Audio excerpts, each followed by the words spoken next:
Salve, salve Várzea! Professor Nori de literatura aqui na área. Vamos fazer uma revisão sobre o modernismo porque vocês pediram e a gente trouxe esse conteúdo. Espero que seja proveitoso para você. Estude! Quero lembrá-los que Semana de Arte Moderna 2022, aquela fatídica semana de 3 dias, 13, 15 e 17 de fevereiro, no Teatro Municipal de São Paulo, tinha alguns objetivos. Romper com uma arte academicista, Parnaso simbolista. Que visa o quê, galera? Sonetos, rimas, métricas, poemas impessoais, a arte pela arte. Mesmo o nosso simbolismo, que, claro, tem uma pegada mais melancólica, subjetiva, traz um pouquinho do romantismo de volta, ainda assim eram poemas que não retratavam ou que não tinham nenhum vínculo com a população mais afastada dos grandes centros do Brasil. E aí o modernismo vai lutar por isso de certa forma. E aí a gente tem então a incorporação da cultura popular, a incorporação dos erros ou dos desvios gramaticais e, claro, uma linguagem mais libertária, mais livre. Tudo isso influenciado pelas vanguardas europeias, cubismo, futurismo, expressionismo, entre outros.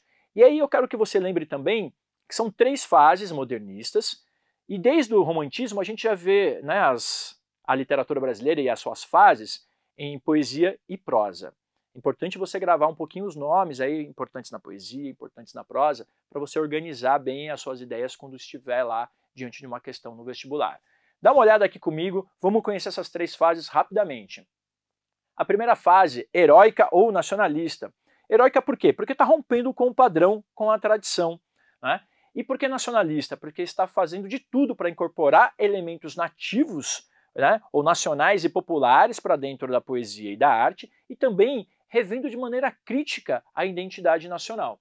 Tá? Claro, tudo dentro dos limites lá de 1922. A gente tem então o Mário de Andrade, autor de Macunaíma, por exemplo, Oswald de Andrade, o grande intelectual dessa época, o ativista do movimento pau-brasil, do movimento antropofágico, que vai lançar, entre outras coisas, Serafim Ponte Grande e Memórias Sentimentais de João Miramar. E claro, teatro também com Rei da Vela. É um cara importantíssimo para a cultura brasileira, para a literatura brasileira.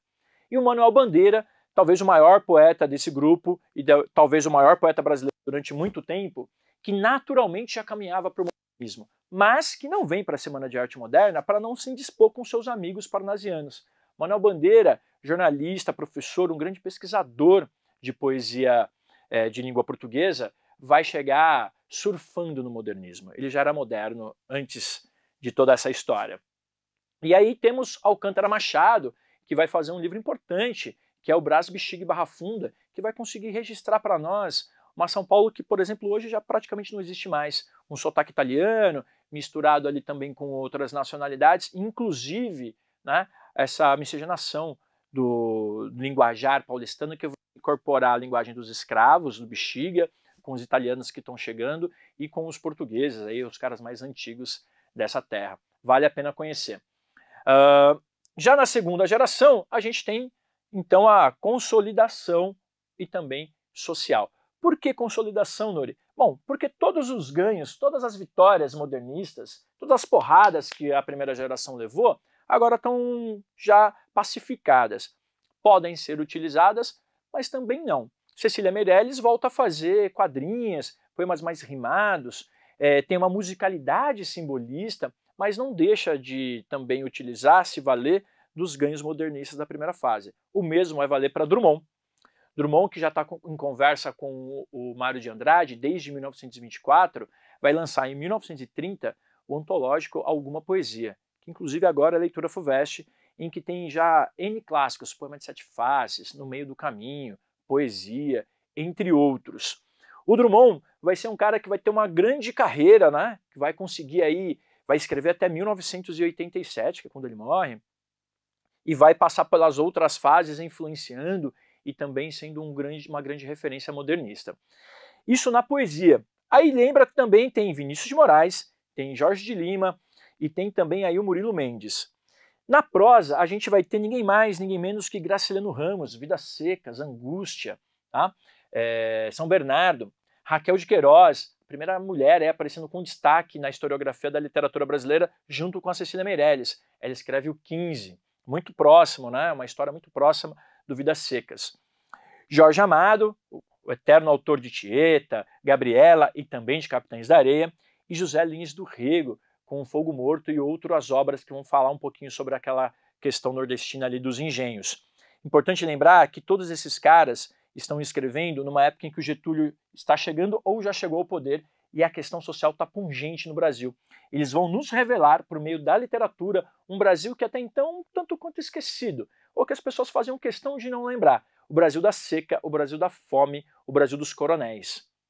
Quero então chegar aqui na terceira fase para exaltar outros grandes nomes. A terceira fase modernista também é conhecida como Geração de 45. Na poesia, João Cabral de Melo Neto, Morte e Vida Severina, com certeza você conhece. E claro, ele também vai ter aí, né, uma série de poemas que são chamados de poemas pouco metafóricos. Na verdade, o João Cabral vai dar muito valor para a concisão da linguagem, para uma quebra de sintaxe até então inédita, e vai ser conhecido como engenheiro das palavras.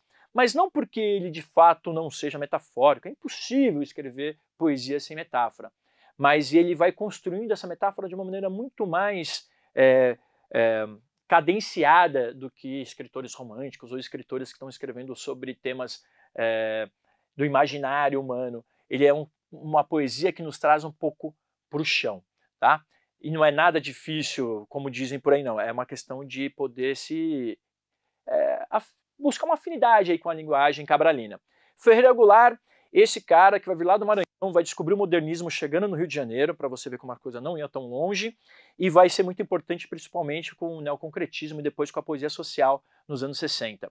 Na prosa, João Guimarães Rosa, autor de Grande Sertão Veredas, que vai finalmente colocar como narrador, né, do livro um sertanejo. E aí sim uma grande invenção linguística, trazendo elementos populares para dentro dessa prosa, que dá uma travadinha na leitura, mas depois a gente consegue perceber que é mais próximo de nós do que nós imaginamos. O sertão do Guimarães é o sertão mineiro, o norte de Minas.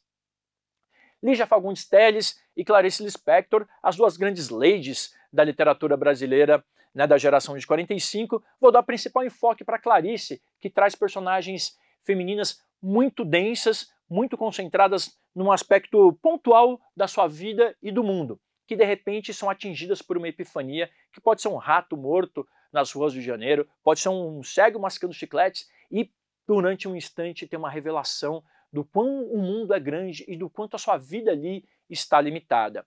Bom, espero que você tenha conseguido aproveitar esse conteúdo, curte aí, compartilha, assina o nosso canal, ativa o sininho e vem com a gente para mais conteúdos de literatura e todas as outras disciplinas. Um abraço, tchau, tchau!